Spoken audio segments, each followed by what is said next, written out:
Assalamualaikum warahmatullahi wabarakatuh. Saya Wita Azanraini, NIM 030 dari KS17. Di sini saya akan menjelaskan mengenai tumbuhan langka daun payung atau Johannes Tijasmania altifrons.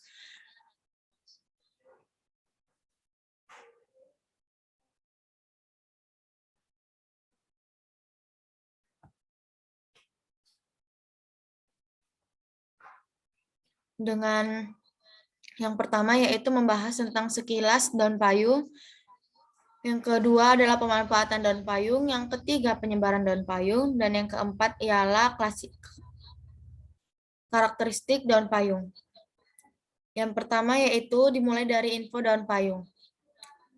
Daun payung merupakan daun raksasa, daun sang, atau daun salo, atau Johannes Tijasmania altifrons adalah sejenis palem yang mempunyai daun yang besar, lebar, dan relatif kuat.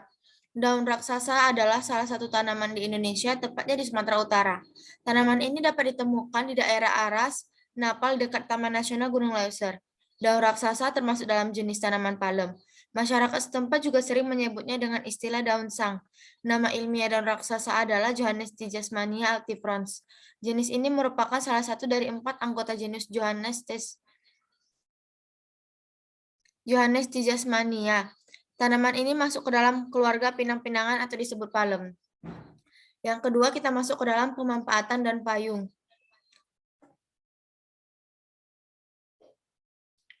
Nah, pemanfaatan daun payung yang pertama yaitu untuk pembuatan atap dan dinding rumah. Yang kedua ialah menahan air hujan dalam jangka waktu yang lama. Yang ketiga yaitu untuk membuat rumah atau gebuk di ladang. Yang keempat yaitu untuk membuat atap sebuah sekolah ramah lingkungan. Yang kelima yaitu sebagai payung darurat. Dan yang keenam yaitu sebagai tanaman hias di pekarangan rumah. Yang ketiga kita masuk ke dalam penyebaran daun payung. Penyebaran daun payung terdapat di hutan tropis dengan daun lebar. Hal tersebut dikarenakan tumbuhan ini selalu hidup di bawah naungan pohon untuk melindungi diri dari panasnya sinar matahari. Daun payung tumbuh di hutan-hutan terbuka dan bisa didapati di ketinggian 25 sampai 1.200 mdpl. Apabila tanaman ini ditanami di hutan yang baru terbuka, tanaman ini akan lekas merana di Besitang, Langkat, Sumatera Utara misalnya. Setelah hutan dibuka dan dijadikan sebagai perkebunan jeruk, tanaman ini perlahan menyusut. Tanaman ini bisa didapati di TNGL bersama dengan Rafflesia hasselti. Di sana dikatakan bahwa sejumlah individu agak kurang, cuma 5 sampai 6 karenanya mulai sulit dicari. Pada tahun 1860, tanaman ini masih bisa dijumpai di Padang, Sumatera Barat. Adapun di Sumut ditemukan setelah adanya eksplorasi alam tahun 1972. Di Riau barulah tanaman ini ditemukan tahun 1992. Sedangkan tanaman ini sendiri sudah mulai agak kurang. Di Kebun Raya Bogor sendiri, tanaman ini ditemui bertumbuh dengan tinggi 2 meter dengan ukuran daun 150 x 50 cm. Yang keempat yaitu karakteristik dari daun payung. Nah, karakteristik dari daun payung ini tumbuh tunggal. Panjang daun raksasa antara 3 sampai 6 meter dengan lebar 1 meter.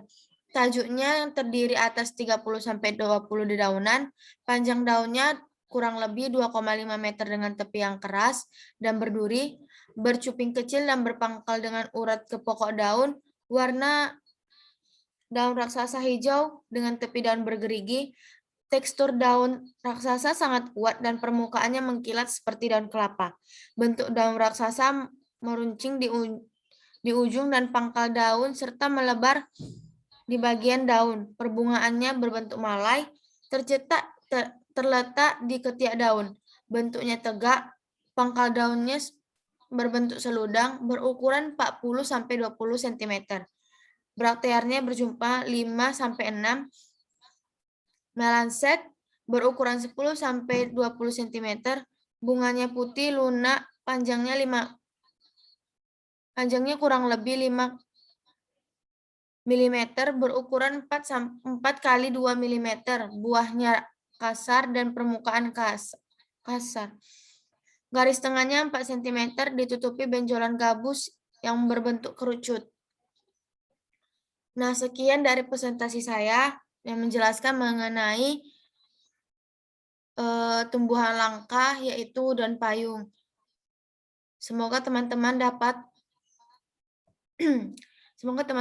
mengerti dan maaf atas kesalahan saya dalam menjelaskan. Terima kasih.